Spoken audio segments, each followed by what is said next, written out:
It's the Benz Brunani womanist. Baby boys, baby girls, you need to hear this. Sit down, receive this realness. Make sure your cup's ready for the tea. We are go sip it, yo.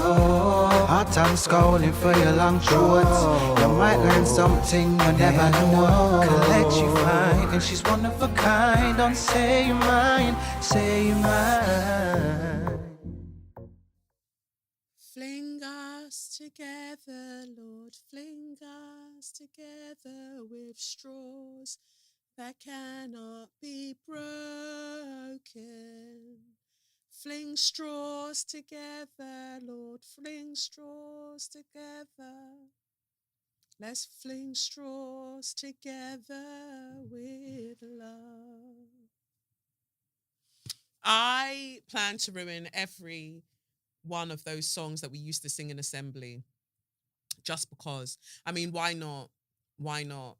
Imagine we are back on a video ting. We are back. Hey, let's see how long it lasts, because I put this SD card, this micro SD card, into my Roadcaster thingamajig, and it was like, oh girl, you need to format me. And I was like, babe, you were already formatted. So this episode might record and there's no sound. I don't care anymore. I need you to understand that I just don't care anymore. I am tired. Your girl is tired. So what are you listening to? What are you watching? It's me, Kelechi, in the place to be. And this is SYM, officially known as Say Your Mind, unofficially known as what? That's right, suck your mum. And I'm back. I am back. I mean, it's good to be back on video again, I guess. I mean, if it all comes together, if it doesn't, then all you've got is audio. I tried. I tried. Talking of podcasts, some girl is using my logo. She's using my logo, and I find it really odd. Just really odd to just see this logo sort of just out there weirdly. She's called her thing Say Your Mind with Rare. And people are like, Kelechi, have you trademarked it? Have you done this? Have you? Girl, I haven't, no.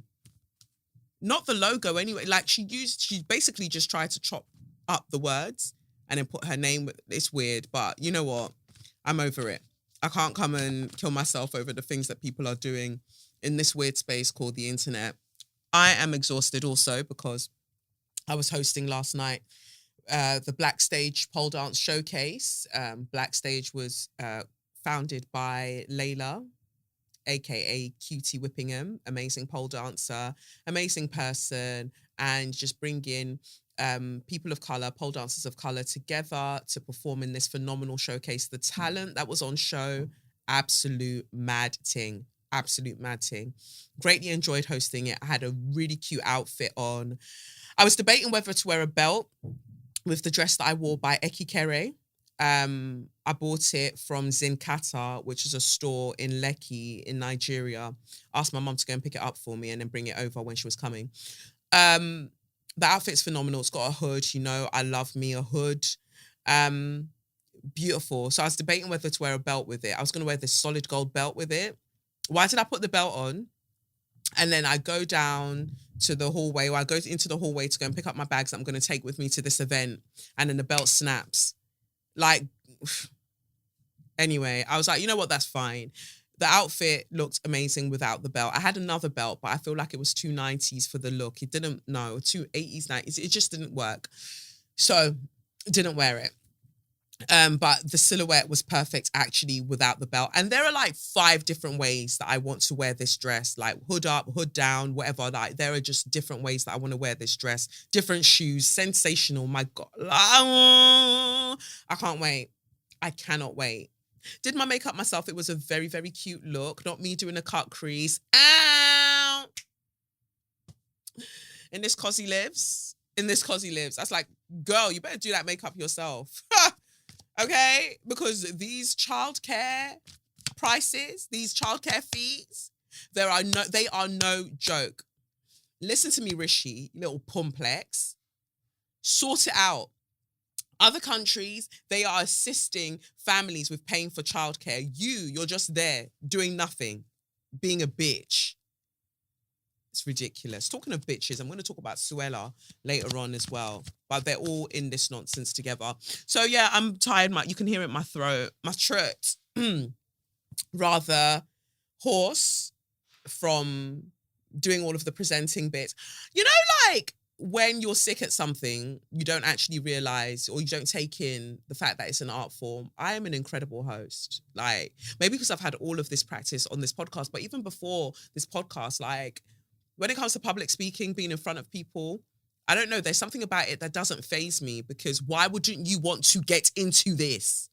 Why would you not want to get into all of this? These are the questions that one needs to be asking. So I think that aspect of it always feels rather natural for me.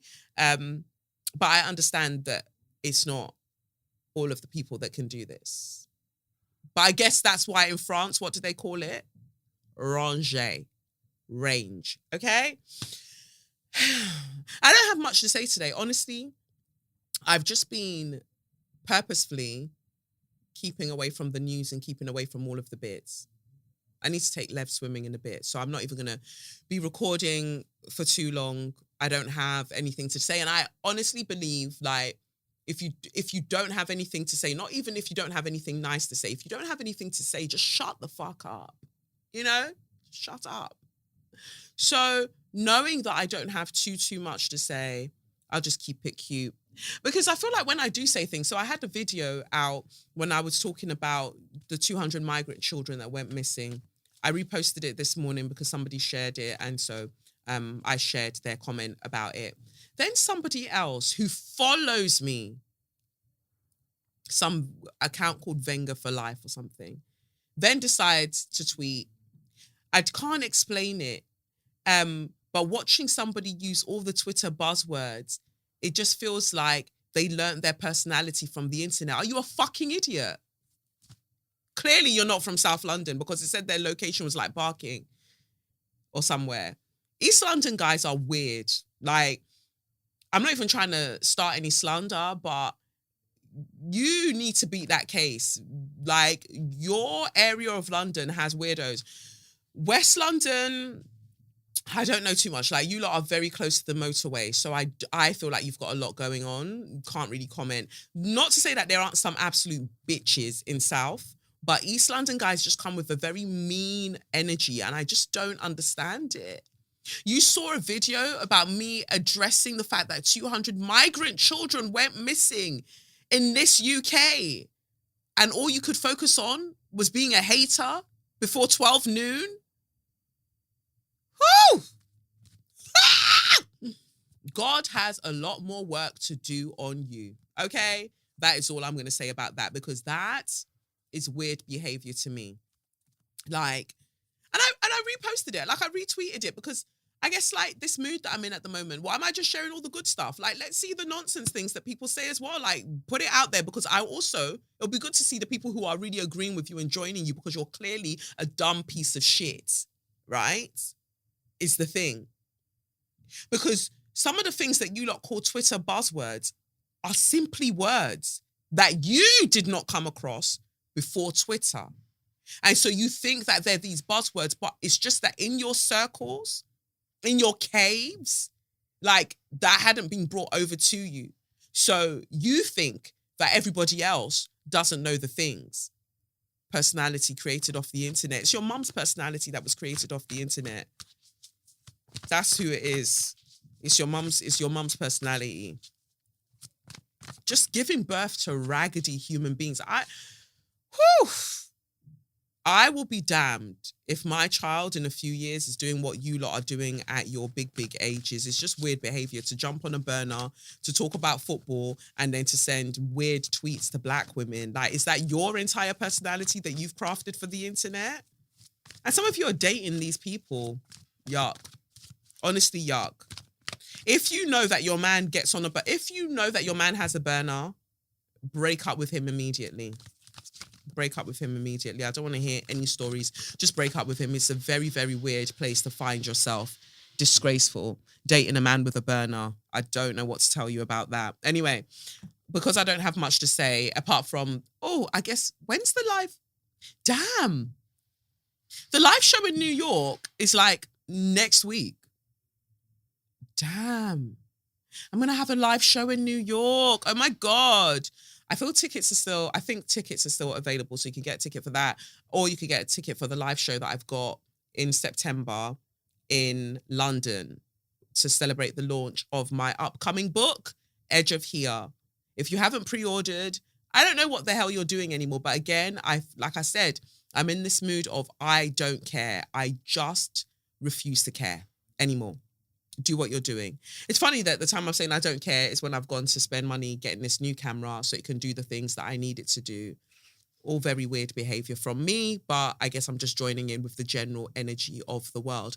So I'm just going to keep this nice and cute. I was thinking of doing more than one tarot reading today. I mean, I don't know what my energy's saying, but it's what I felt like. Did I put anything in notes? Because sometimes I make notes throughout the week. Let's see. That's juicy. Oh, okay. Maybe I do have some things to say before I get into the tarot. That is actually juicy. That's wild. This is why it's good to check your notes. All right. So I went to Woolwich a little while ago to go meet with Marissa Hilton. And Marissa Hilton is an absolutely amazing artist. Makes a lot of things from clay, as well as paintings and all of the things. Just a multidisciplinary artist she's just incredible. So I went to a studio to visit the week before last. Had a great time just chatting with her, vibing with her. Told her about human design. Now baby girl is also on the ting. And you should look into human design. If you know your birth chart or you know your birth time, go and look into human design. Apart from that, I went back. She invited me back so I could create a yaba pot. So I guess the Caribbean people, specifically Jamaican people, will know about the yaba pot. So I was making my own, and she was very impressed with how quickly I took to making things with clay. First time ever, but again, what do the people call it in France? Ranger. Okay? I was great. But no, I really had such a great experience, like working with my hands, like doing all of the things. Although my nails, I don't know if you can see my nails, they kept digging into, and these are my actual nails. I didn't think my nails could grow like this. I never knew nails like this before. But this is all down to Sabrina, my baby girl, _Izana on Instagram. Help my nails grow like this, but I've actually got to cut it down now because I'm taking Muay Thai seriously and I want to go back to BJJ after going to that tournament, and I actually need to play guitar better, so I need to cut my nails down. What song am I learning at the moment? Ain't no sunshine when she's gone. Doom, doom, doom. That's the song I'm learning at the moment. And I'm doing rather well at it, but these nails need to go all the way down. I don't think I could be like Dolly Parton with her long ass nails and still playing the guitar. I mean, I could try. But either way, the nails have to go. They have to go because I need to get back to BJJ, you know? So gonna cut them down. So next time I see Sabrina, we're taking these down. But why I'm telling you that is because when I was working with the clay, sometimes my nail kept digging into the clay, so I'd have to like patch it over and smooth it over. I can't wait to see my pot because it needs 2 weeks to kind of like go off, you know, like dry out. And then Marissa is going to put it in the kiln and bake it. And then I'll be back to glaze it. I don't know. Yeah, I'm going to be back to glaze it. So I'm really excited because I didn't expect to have that experience. And it was just wonderful. It was just wonderful. I really had a great time. So yeah, I guess why I told that story is also because I've got this channel active in my human design chart. It's called the 360 channel. And people who have that channel active, and the way that you'll know it's active is if the gate, can you call it gate 3 and the gate 60, there's a line that connects them, like they can access each other, right? So it usually means melancholy. You know, like people who just generally seem to have like a sad disposition, although I don't claim that for my destiny. But the reason I bring it up is because when I feel like I'm not doing anything, when I feel like things aren't happening at the speed or pace that I want them to happen, I just go into this state of like, ugh, you know, like, ugh. And that's what I've been feeling like recently. Like, nothing's really popping like that. And maybe that's what I'm saying. Like, I'm fed up. I'm like, I've put in a lot of work throughout the years, like a lot of work throughout the years. And you're just like, surely things should be moving at pace, but nobody can dictate the time. You know, you can't dictate God's time. Some people will be like, it's because you're bad vibes, like your mother. Like your mother. Yeah? We're bad vibes together. Okay? So that was really interesting. The more that I'm learning about human design. And I think like it's important to learn about these things, but not like craft your whole kind of life around it. They're just indicators of things, and then you do what you need to do. There is a tarot question that I chose simply because I haven't actually read it, but I chose it because of the title, because of the subject, what they named it. That's why I want to read it, because I really think that it's going to help me land my point. So overall, what's this? Oh, Brent tried to call me. I'm recording now, Brent. It is what it is. I'm recording now. This is what happens when you leave me to my own devices. This is what happens. Anyway, so that's that. All right, you know what? Let's get into the tarot. Let me not talk too much because I said I even want to be out of here very quickly. So let me not just be talking like one talker. Where is that letter that I saw? I can't see, I'm blind.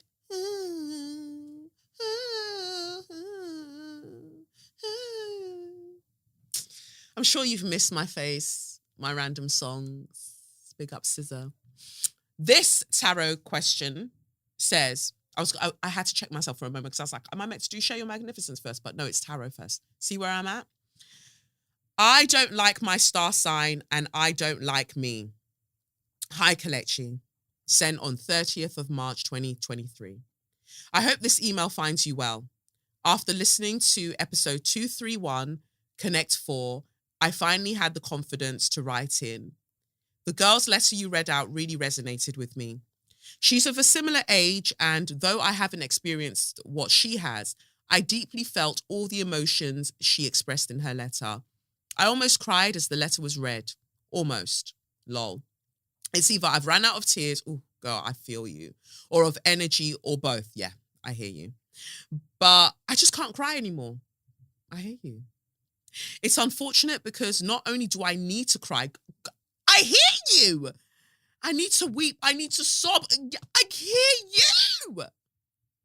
Before I go further, I want to thank you for creating this podcast.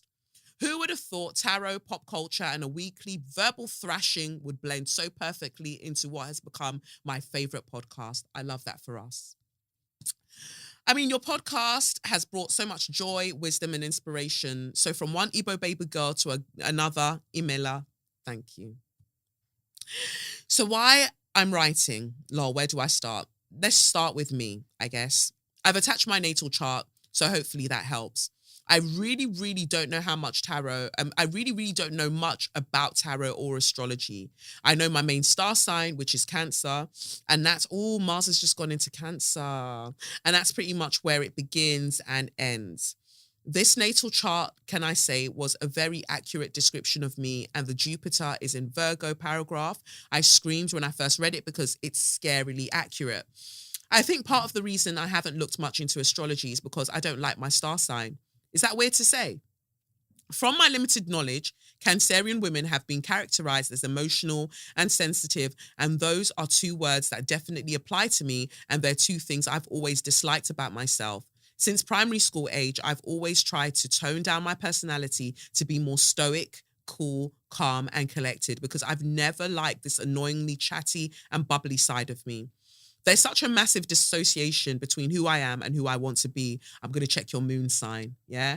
I'll laugh if your moon sign is in some kind of fire sign or earth sign. But it's giving a fixed water sign. I'll look down. It's either giving, can I call it? I can't call it. I was going to say moon in Scorpio, moon in Gemini, or I don't know. Who's very off? Capricorn? Let's see. I don't know. I could be completely off.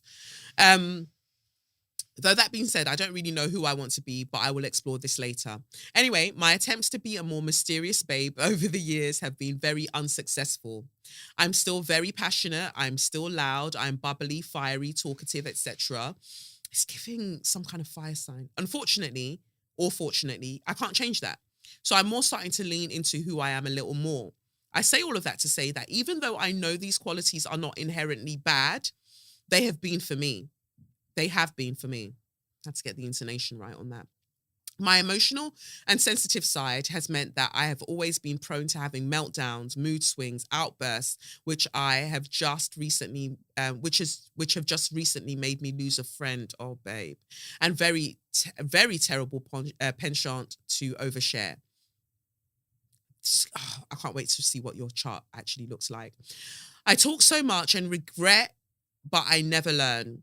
It's only now that all my friends have gone off to uni and I have taken a gap year that I've managed to keep some things to myself because I've been isolated. Ooh,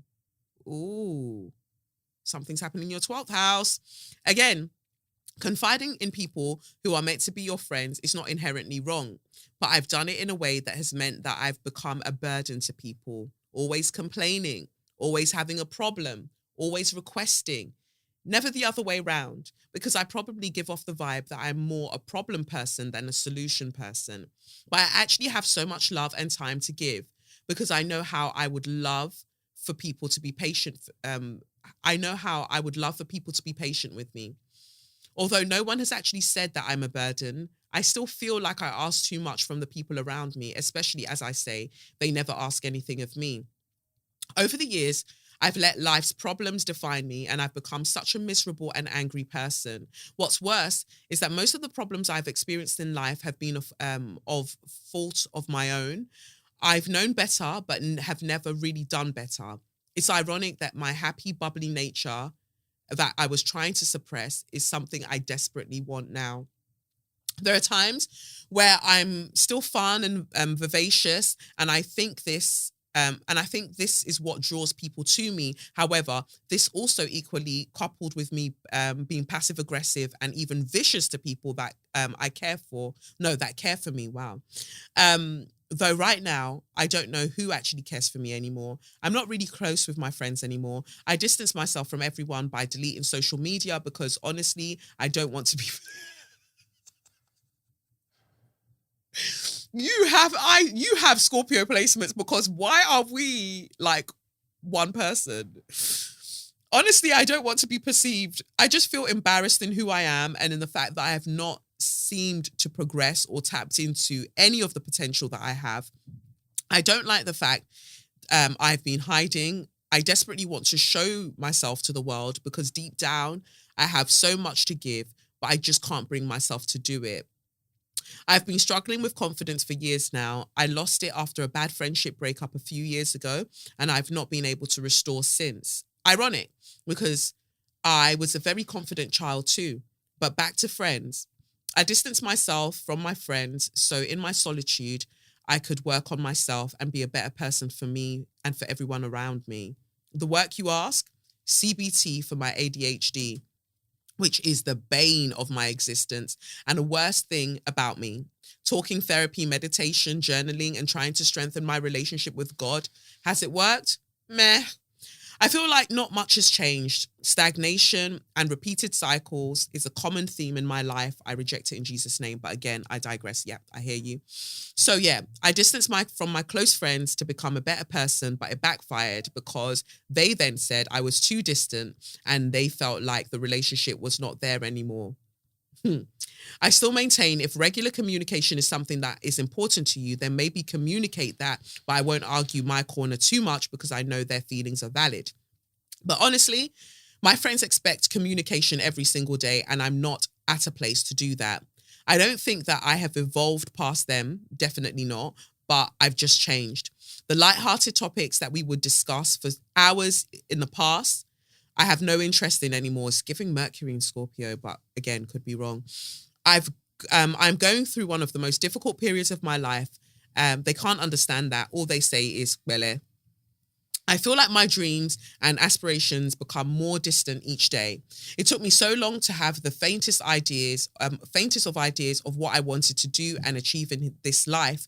But because of my own fuck-ups, they're becoming less of a reality each day. So even though I distance myself from other people because I want to improve myself, that is the real reason I've distanced myself from everyone. It's also the crux of this email. I have no idea what I'm doing with my life and what I can do with my life. I've just entered adulthood, but yet I feel so drained and jaded.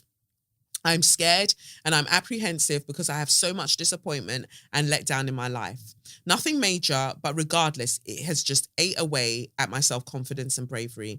And I know for me, I have to be brave, but what I think I've been called for, I know will require much bravery, much independence, and much proactivity. But I've never really been independent. I should be as the eldest daughter, but I've always had to look outside and depend on other people. My relationship with my parents does not really extend further than the description of parental figure and guardian. I really do feel like part of my problems stem from the fact that they're very strict. So I've never been able to feel close to them enough to confide in them. So I've had to look at other people to be able to vent. My age mates had to become my parents, and this is why I feel like I'm a child and behind in life in comparison to the people around me.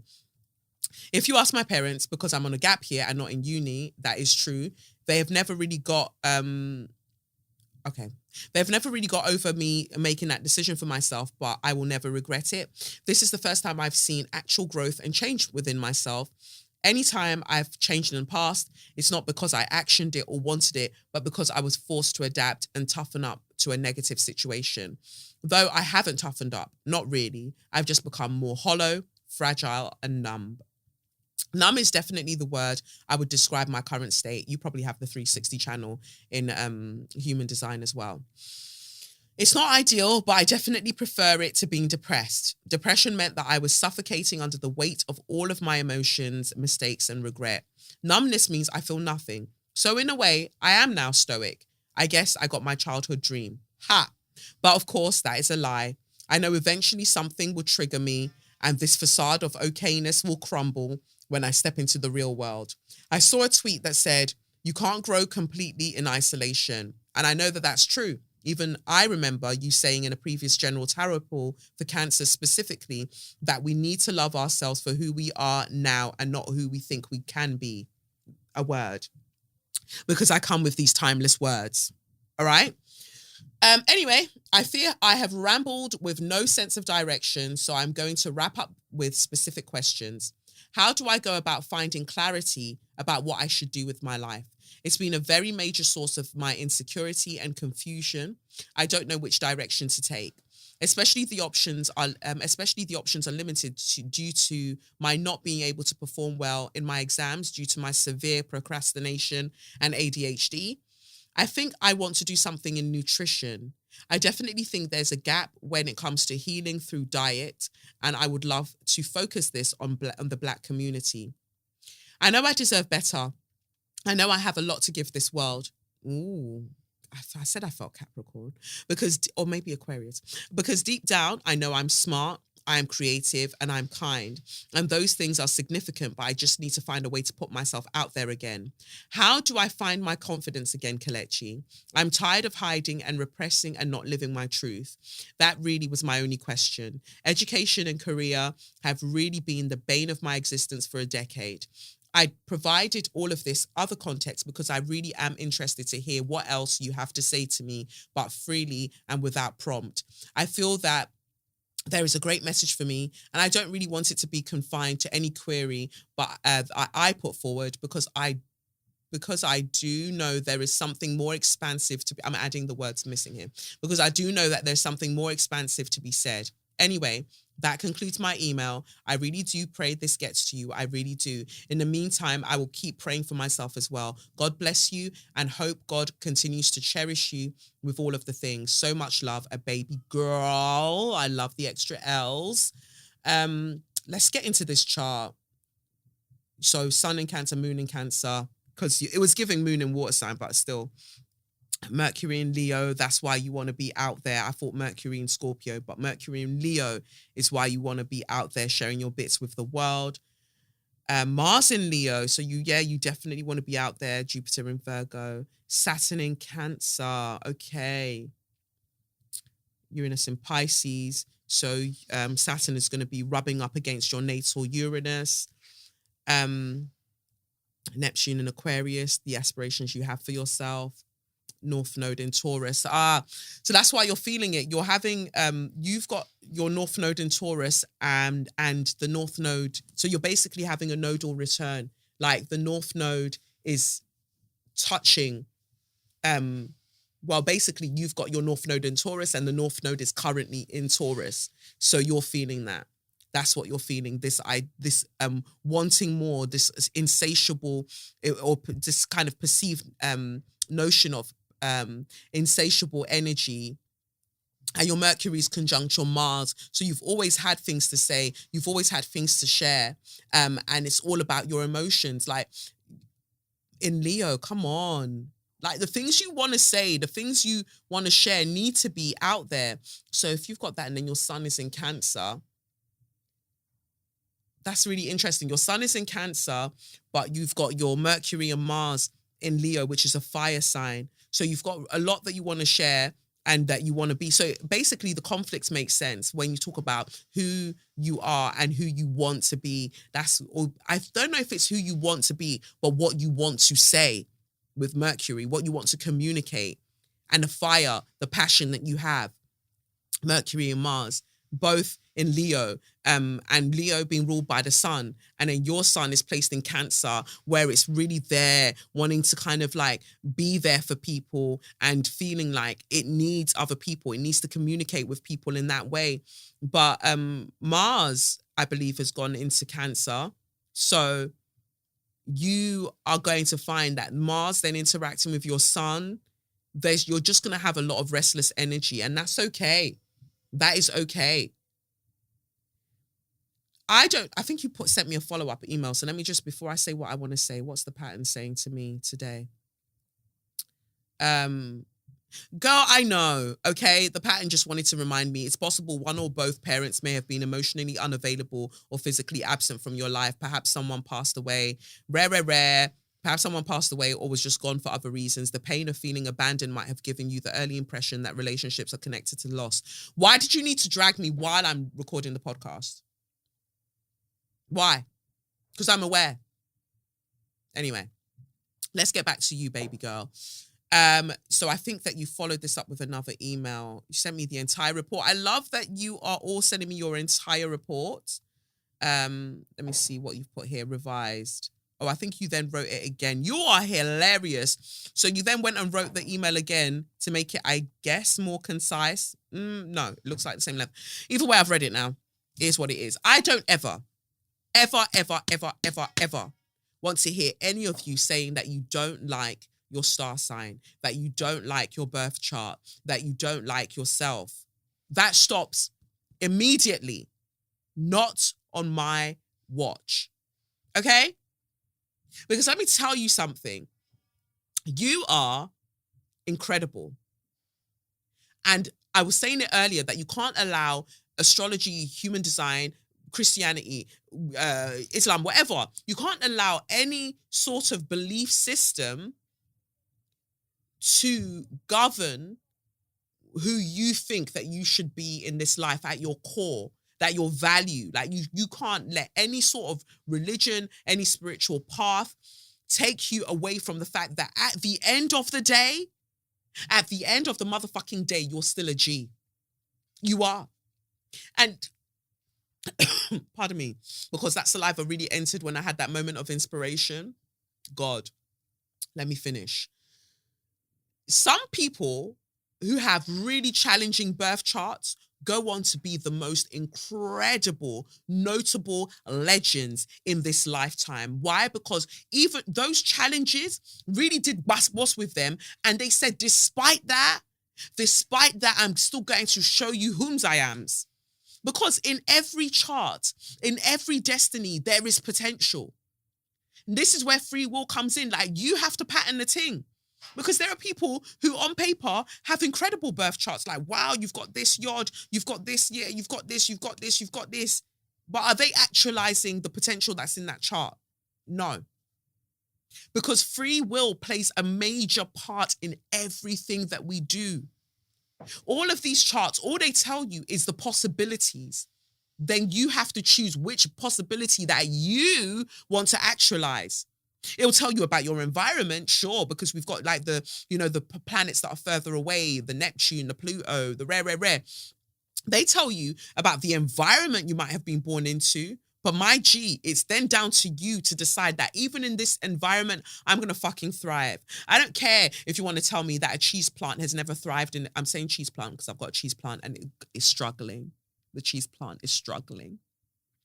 Anyway, you might want to tell me that a cheese plant can't thrive in this environment, but I'm going to show you that I'm the little cheese plant that could. Oh, that's a good title for this episode.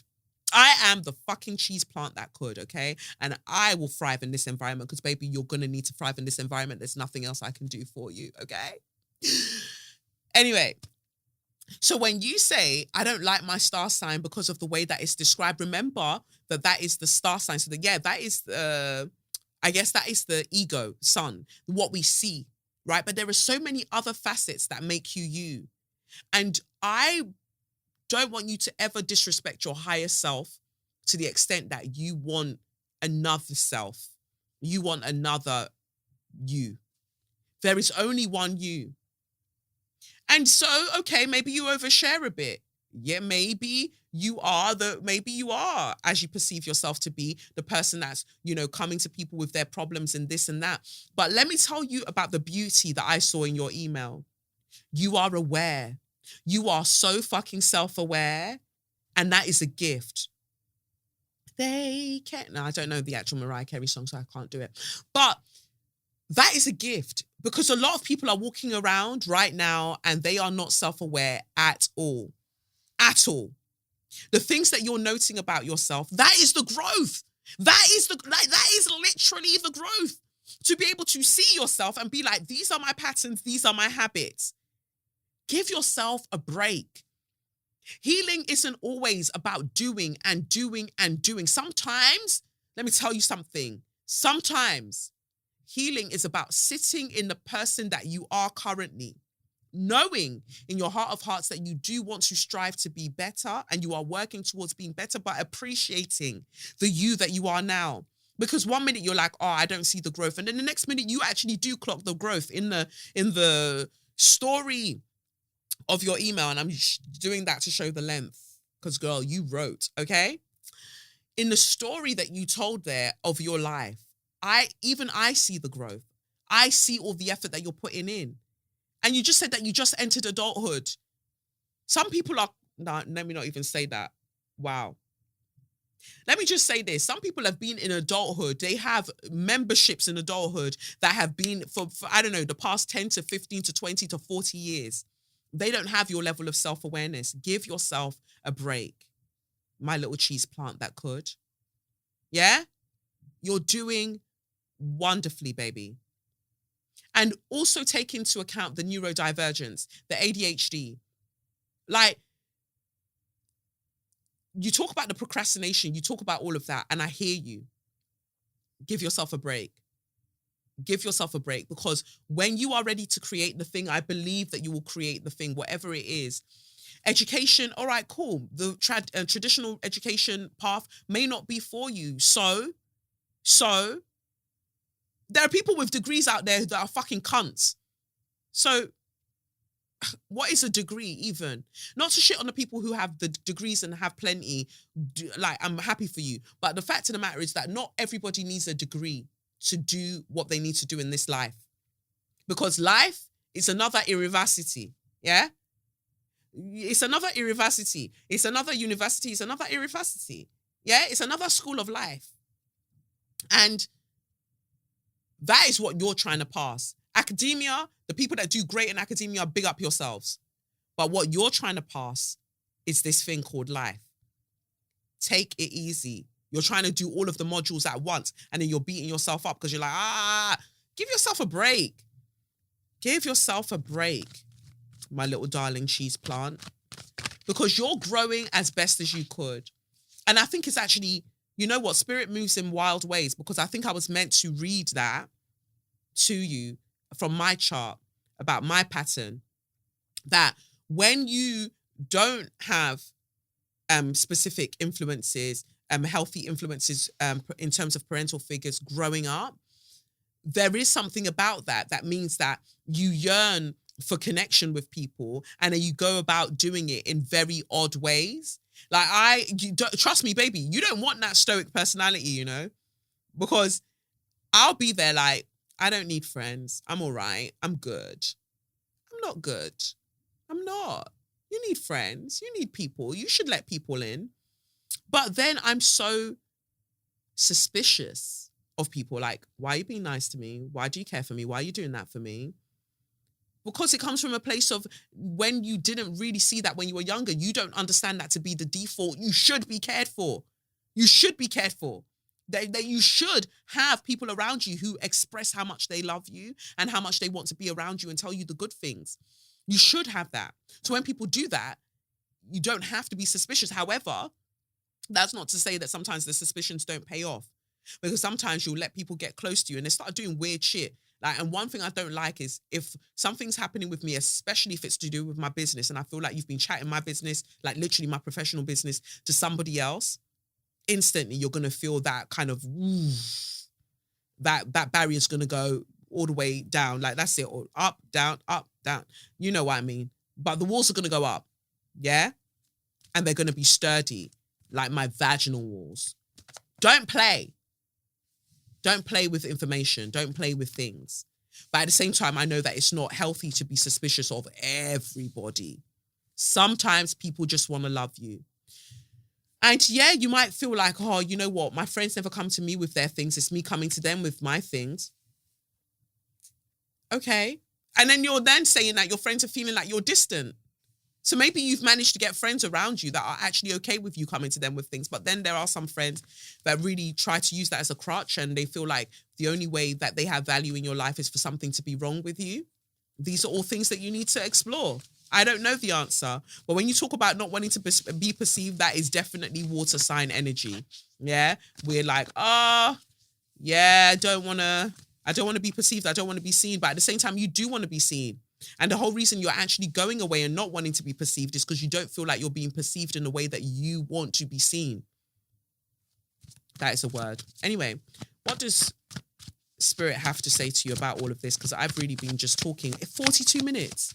Anyway, it's good because I didn't have anything much else to say. I'm going to do a So You Mad. Have I got a Share Your Magnificence? I think my Share Your Magnificence would have been Nico Mbargo. I saw an article about him this week. How he outsold so many artists, the Macarena, the Beatles, with his song, Sweet Mother, I no go forget you, for this suffer where you suffer for me, yeah. Sweet Mother, Sweet Mother, oh, yeah. Big tune. Big tune. Big up yourself, Nico. And let me tell you, the pictures that I saw of Nico in that boot, in that platform boot, men in the 70s were dressing, okay? The men in the 70s were dressing because they would give you a platform boot. They would give you a very, very tight, skinny trouser and a top with a flare on it that would make you gag. Those were men. Those were men. And then now we're doing all of this stuff. Oh, it's not manly to da da da da da da da da. Your fathers were wearing platform boots. Yeah? In West Africa. They were wearing platform leather boots in that heat because they knew the styles. It's not manly to wash your bum. It's not manly. Da, da, da, da. Go and ask your father about a platform boot and a flare because you don't know things. And I say that because the way that we're moving with gender and the things that we ascribe to it is so boring. Like, wear your things, give a look. I love when guys can just deliver looks and they just play with that whole sphere of like, I'm not ascribing to this. I'm going to give you an outfit. My dedication is to the outfit. My dedication is to style. Okay. Not gender conformity. I love that. Bring your cards out. Don't worry, I haven't forgotten about you. I'm just covering all of the things. All right. So the card you got first, you've got the 3 of Swords in reverse. And then you've got the 6 of Pentacles in reverse. I'm using the, the Lisa Starr Modern Witch Tarot deck. And then you've got the 7 of Swords upright. And so the question that you ask, here it's just, and I've mentioned this on the podcast before, but there's a lot of heartbreak around already. Why do you insist on breaking your own heart? Why do you want to do that? Whose voice is it that makes you go through all of these things and be like, I'm not enough. Because essentially that's what you're saying. You're saying that the you that you are, it's not enough. And then you're turning around and saying like, but how do I become more confident? Girl, start with believing that you, as you are, this particular melding of personalities, of character that you are, that is a gift to life. You don't know who requires you, 7 of Swords. You don't know who requires you to be you for them to be them. If I didn't start this podcast because, like you said, I'm going to mix tarot, and sometimes even Formula One, I'm going to mix cussing people out, current affairs, pop culture, I'm going to mix them all into one podcast, yeah? Who would have said that was going to work? If I'd run that by anybody, they'd be like, oh my God, I think you need to kind of like really whittle down what it is especially that you want to say. I'm mimicking someone, but she's an idiot. Whittle down what it is that you want to say. This is what I want to say. And then look at that. In me saying my mind, homegirl stole my logo. In me saying my mind, it's allowed for other people like you to gravitate towards me. There is somebody that is yearning for a blessing in the exact person that you are. So trying to be somebody else means that you're not actually fulfilling the purpose. You're asking me about purpose. Our purpose in this life is to live as fully as ourselves as we can. Every other thing will fall into place. But accepting yourself, because that inner child needs all of the love. The inner child is the one that needs to know all of this. So I'm saying to your inner child, I'm saying your adult self, move out of the way for 1 second. I'm talking to your inner child right now. Listen to me, baby girl. Listen to me, baby person. You are so wonderful. You are so incredibly wonderful. You're funny. You're loud. You're bubbly. You're curious. You're so amazing, just as you are. And I'm sorry that the adults around you didn't let you know how amazing you are. I'm so, so sorry that they did not reflect back to you the absolute light that you are. But I'm letting you know in this moment that you are fantastic. Let that light, this little light of mine, hey, you know I love that song. Let it shine. Let it shine. And again, like I said, I'm sorry that the people who were meant to take care of you didn't do what they needed to do to instill in you, to remind you of your greatness in this lifetime. But little baby, I am reminding you that you are wonderful. You are wonderful, and I want you to eventually start feeling safe with the adult that is now you. Please work with them because they're going through some things. The adult you is going through some things. Please, because you are the one that actually holds the wisdom. That's why they're here doing up and down, doing left and right. Because they can't access your wisdom because you're still upset that the people them didn't do what the people them were meant to do. So please bring your adult back and start teaching them the things and letting them know how you want to be loved and letting them know all the things that you required that you weren't given. So your adult self can do those things so you can, boom, lock in together and start being the great human beings that I know that you are. Please do that for me. I would love that for us. Okay? Thank you, baby. All right, back to the adult you. Let's go. Be easier on yourself.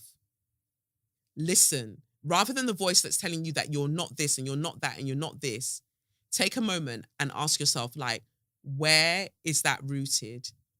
And what can you say to counter it? Because whatever you say to counter it is the actual truth. Tell yourself the truth and stop breaking your own heart constantly. Because somebody out there, you first, needs to see your greatness. But then outside of you, other people actually need to see your greatness because you don't know the thing that's going to shift somebody's life. I don't know where this fucking podcast goes. I don't know where this video is going to go. You don't know where things are going, but you do them from the place of believing in yourself, believing that what you have to say matters and believing that who you are matters, and it will get to the right people. So the people that want to talk shit, they're going to talk shit because their life is shit. That's none of your business. But there is somebody that you do not know that might be so far removed from you that you save their life just by being who you are. That is the purpose. Everything else that we do outside of that, that's all cool shit. But our purpose is to live as fully as we can, because for some reason or other, this society has made other people believe that they need permission to live as fully as they can.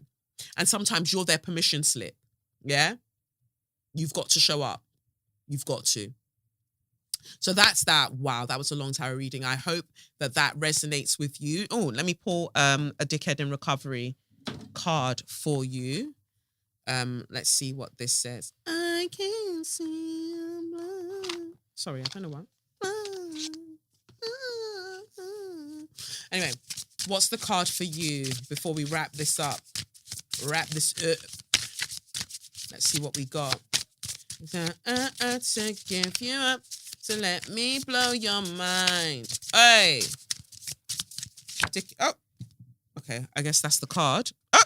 Hold on. Throwing hands is a different ministry to the ministry I am choosing today. Peace. Throwing hands is a different ministry to the ministry I am choosing today. Peace. Choose peace. Stop warring with yourself. Stop warring with yourself.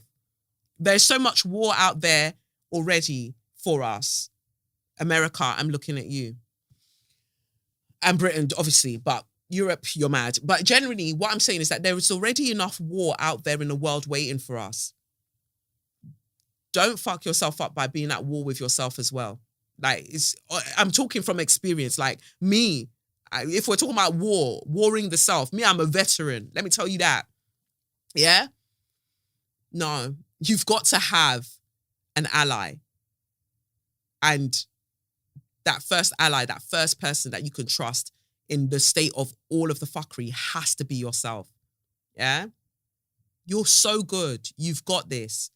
You're doing work that other people at their big, big age are not doing, I promise you. So you can relax, small. Take it easy, small. I'm sorry that your parents didn't do what the things that they needed to have done for you. But I believe in you. I believe in your chart. I believe in your potential. I believe in all of the limitless possibilities for you to create the life that brings you joy, that brings you peace, that allows you to just be your bubbly, confident self. I believe in all of that. Just take it easy. That is the advice. Take it easy on yourself. So anyway, that's that. I guess let me big up this week's show sponsor, who are ExpressVPN, before we move on to the other bits that I guess I've got to race through. Well, here we go. So, ExpressVPN, as I said, is sponsoring this episode. Ow! Does it make sense that the same company who controls half of the online retail also passively eavesdrops on your private conversations at home? What about the idea that a single company controls 90% of internet searches, runs your email service, and gets to track everything you do on your smartphone? ExpressVPN said, today we are going to drag the girlies, okay? We're going to drag the tech girlies. Anyway, big tech is more powerful than most countries are, and they profit by exploiting your personal data. It's time to put a layer of protection between your online activity and these tech juggernauts. And that's why I use ExpressVPN. And truly, I do. And I'm hearing in some places, in some countries, they're actually trying to ban you using VPN, which tells you that they just want all of your information all of the time. Even as you're watching this, we know that the tech girlies are tapping into it and they'll start suggesting wild things on your algorithm. So it is what it is, but that's why I personally use it to be able to do all of the things that I do, which is mainly just to watch films, to be honest. Don't use it to be a fucking idiot on a burner, please. Anyway, think about how much of your life is on the internet. Sadly, every site that you visit, video you watch like this, or message you send gets tracked and data mined. But when you run ExpressVPN on your device, the software hides your IP address, something big tech can use to personally identify you. So ExpressVPN makes your activity harder to trace and then sell to advertisers. ExpressVPN also encrypts 100% of your internet data to keep you safe from hackers and eavesdroppers on your network. And what I personally like most about ExpressVPN is that it's easy. Like, it's really easy to use. I can use it on my phone. I want to get a tablet. I keep saying this. I can use it on my phone, use it on a tablet, use it on your TV as well. If you've got a smart TV, you can use it on your TV. You can use it on your laptop. It's just sick. Like, it's really worth having, personally. That's how I feel. So anyway, stop handing over your personal data to the big tech monopoly that mines your activity and sells your information. Protect yourself with the VPN that I trust to keep me safe online. Visit expressvpn.com/straws. That's expressvpn.com/straws. And you get 3 extra months free. So go to expressvpn.com/straws to protect yourself against the big tech girlies. All right. So share your magnificence. Well, I've already spoken about Nico Embargo. Sweet mother, I know God forgets you. Hey, for this suffer where you suffer for me. Yeah. What's this? My Only So You Mad, because I'm now zooming through everything. My Only So You Mad. Whew. One of the founders of the Guardian newspaper has links to slavery. I want to be shocked, but I'm not. But we move. The process of uncovering where exactly the founder of the Manchester Guardian, John Edward Taylor, and his associates were important cotton from was a lengthy and difficult one. At the start, in autumn 2020, I was given the names of the 11 original funders of the Manchester Guardian and how much each of them had contributed. This was available in a large yellow parchment, the Manchester Guardian Agreement, written in 1821 and housed at the Guardian Archives in the John Rylands Library in Manchester. This is written by Cassandra Gupta. Anyway, the first step I took was to trace Taylor's lineage back to the 1700s using Ancestry UK and antiquarian sources to gain a clearer picture of his economic and social background. Unsurprisingly, there was little mention of Taylor's cotton business or his source of income prior to starting the newspaper. At this point, I realized the enormousness of the task that lay ahead. Edward Baxter, a wealthy Unitarian cotton merchant and cotton manufacturer in Manchester. Baxter was further linked with the transatlantic economy as a calico printer, manufacturer of muslin, member of the Manchester Chamber of Commerce, and one of the founders and directors of the Manchester Savings Bank. That was one of them, Edward Baxter. Sir George Phillips, a wealthy textile industrialist, politician, West India merchant, and an enslaver. Phillips was the Manchester Guardian backer, most deeply linked to slavery. From about 1805, he was a partner in Boddington, Sharp and Phillips, a firm which owned the Success Estate in Hanover, Jamaica in the 1830s. Phillips unsuccessfully attempted to claim compensation from the British government for 108 enslaved persons on the estate, though his business partner made a successful claim. His success in the cotton trade led to him acquiring the nickname King Cotton. It will never be well with you, and I'm glad that you didn't get that compensation, you bitch. John Edward Taylor, the Somerset-born founder of the Manchester Guardian at the age of 14, Taylor was apprenticed to an Oldham cotton manufacturer. His experience of the Peterloo massacre in Manchester in 1819, which he witnessed, spurred him to launch The Guardian with the support of 11 financial backers. Taylor had links to slavery through his partnerships in the cotton manufacturing firm Oakden and Taylor and the cotton merchant company Shuttleworth Taylor and Co. The latter company acted as an agent for W.G.&J Strutt, who imported vast amounts of raw cotton produced by enslaved labor in the West Indies, Brazil, Guyana, Suriname, and the southern United States. Wow. I mean, this is what I'm saying. There are 12 of them.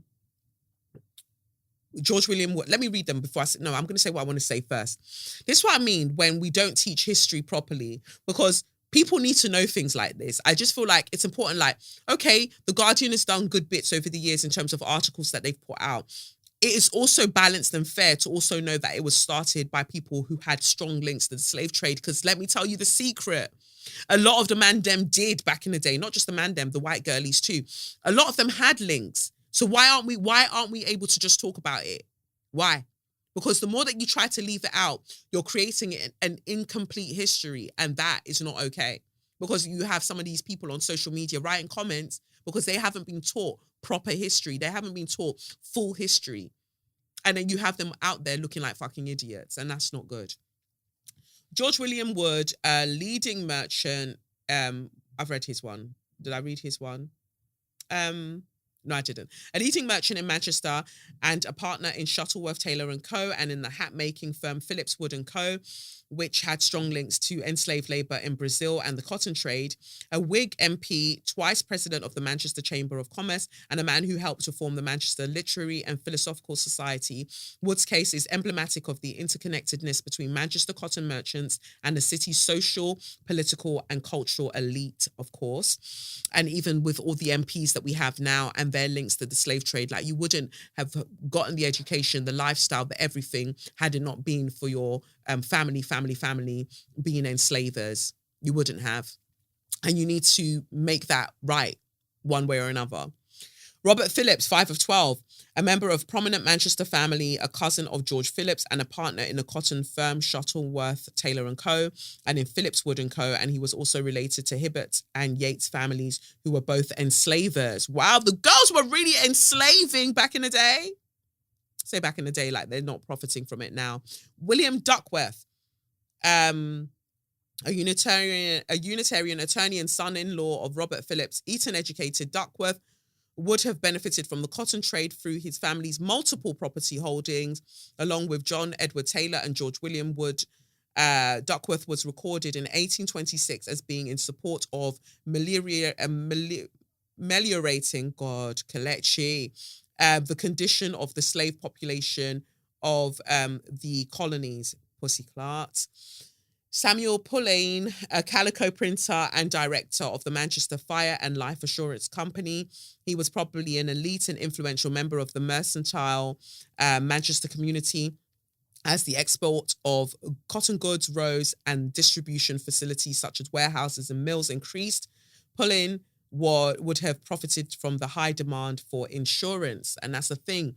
We talk about the cotton businesses, the this, the that. The people that really profited also were the banks and the insurance companies. And so when people are like, oh, I don't have links, I'm just an insurance company. Bitch, what were you insuring? What were you insuring? Again, not telling all of the truth. Richard Potter and his older brother Thomas were both influential figures in Manchester. Born into the draper trade, they became manufacturers and dealers in cotton goods, starting off with a single warehouse. They built what was reputed to be Manchester's largest mercantile business, one of the biggest textile trading hubs in Britain. Richard, nicknamed Radical Dick, was MP for Wigan from 1832 to 1839. Interessante.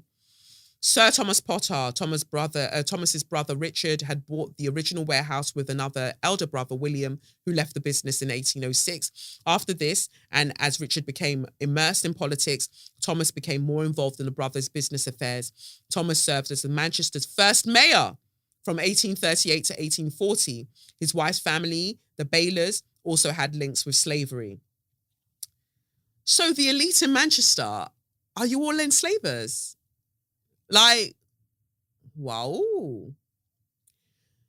Thomas Bromley William Sanderson, what a name. A well-connected member of the elite Manchester society, Sanderson was part of a Manchester firm classified as cotton spinners, cotton manufacturers and dealers in cotton goods. He was also in partnership with Richard Hatton Rothwell of Manchester as a cotton manufacturer. Thomas Johnson, due to the commonness of his name, it was not possible to research a definitive biography. The original Manchester Guardian loan agreement names him as a merchant. We can assume what he was doing in his merchanting. Thomas Wilkins, due to the commonness of his name, it was not possible to research a definitive biography. The original Manchester Guardian loan agreement names him as a merchant. A secondary source lists him as a cotton merchant, which suggests a link to slavery, although the researchers were not able to establish this definitively. So, I mean, it's not just the Guardian though, right? It's everywhere. So why can't we just figure out all of the people and start finding a way to balance things out in terms of remuneration, reparation, whatever you want to call it. Let's even out the thing, because so far it's not fair and it's not okay. Okay?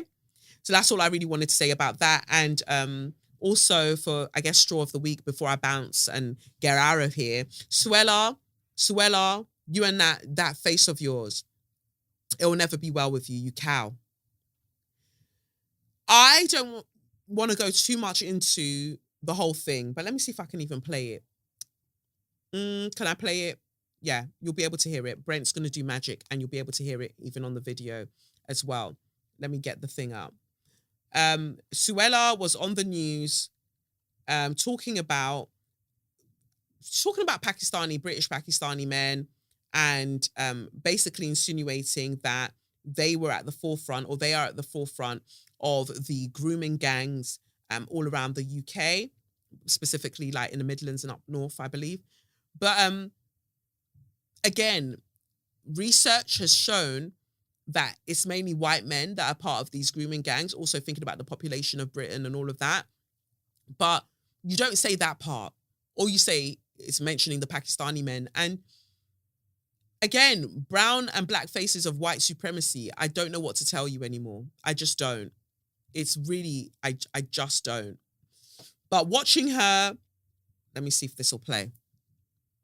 Do you also accept, though, that grooming gangs are not necessarily just Pakistani? So Home Office report in 2020 found grooming gangs most commonly white, and despite some of the high-profile cases that we described, they said that the links between ethnicity and this form of offending could not be proven. Well, I refer you to the extensive report about Rotherham, several years back, followed by the report by Louise Casey. Those two reports were unflinching in their assessment of the problem. There have been several reports since about the predominance of certain ethnic groups, and I say British Pakistani males, who hold cultural values totally at odds with British values, who see women in a demeaned and illegitimate way and pursue an outdated and frankly heinous approach in terms of the way they behave. We've got to stamp that out with criminal law and proper safeguarding, and we're only going to do that if, as a society, we face up to the facts and the truth of what's actually going on. And this is why I said that she's a fucking idiot, right? She mentions the Casey report. The Rotherham case is very important. She's mentioning the Rotherham case, also not thinking about the fact that there were numerous South Asian girls that were also groomed as well. But due to the cultural things, many couldn't come forward because of what it would mean for them and put them and their family in harm's way, all of that stuff. But she brings up that Rotherham case, and people like to refer to it often as a way to be like, oh, look at these South Asian men preying on little white girls. And all of these grooming gangs need to go. Let's just get that clear. I want all of them gone. And if you let me run this country, I'm going to deal with everybody severely. I'll deal with everybody severely. Let me tell you that. But she mentions the Casey report. The Casey report that was commissioned because a white man, a police officer, killed Sarah Everard. Do you see where I'm going with this? You're mentioning the Casey report that was commissioned because of what a white man did in terms of violence and demeaning a woman and harming a woman, to talk about Pakistani men who you say that they're demeaning and harming women and it's going against British values, you fucking idiot. How does that then tie in? Girl, what's not clicking? We have a problem across the board. Across the board. I'm not absolving this group of men that you're speaking about specifically from their crimes and from the things that they're doing, but you're making it sound like a singular narrative that is simply about, you know, British Pakistani men. You really came with that nose and that facial structure. You really came and sat in that chair to talk shit. This is what I'm saying about tell the complete story. Tell complete histories, all of the things.